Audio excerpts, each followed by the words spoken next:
America అధ్యక్షుడు Donald ట్రంప్కు China అధినేత Jinping strong warning ఇచ్చారు.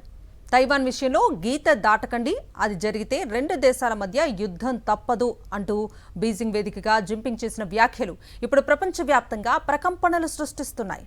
అసలు తైవాన్ విషయంలో చైనా అంత పట్టుదలగా ఎందుకుంది? ట్రంప్ పర్యటనలో తైవాన్ ఎందుకు సెంటర్ ఆఫ్ అట్రాక్షన్ అయింది?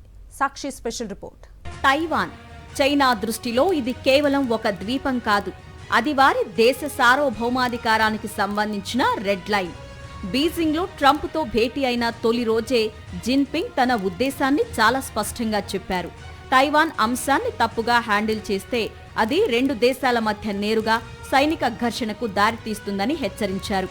చైనా ప్రధాన డిమాండ్ ఒక్కటే, తైవాన్కు అమెరికా చేస్తున్న ఆయుధాల విక్రయాన్ని వెంటనే ఆపేయాలి. తైవాన్ను తన దేశంలో భాగంగా చూస్తున్న చైనాకు అమెరికా ఇచ్చే సైనిక సహకారం కంటి మీద కునుకు లేకుండా చేస్తోంది.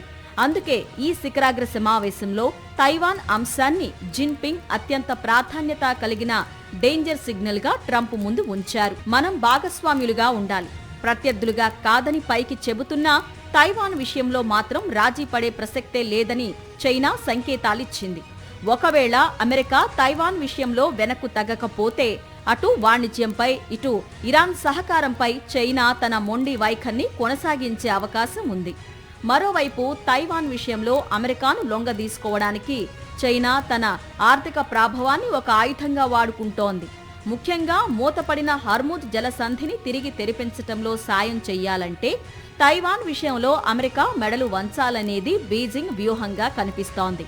తైవాన్ ఇప్పుడు కేవలం ఒక ప్రాంతీయ సమస్య కాదు, అది ప్రపంచ యుద్ధానికి దారితీసే ఒక విస్ఫోటనంలా మారింది. మరి చైనా వార్నింగ్కు ట్రంప్ ఎలా కౌంటర్ ఇస్తారో చూడాలి.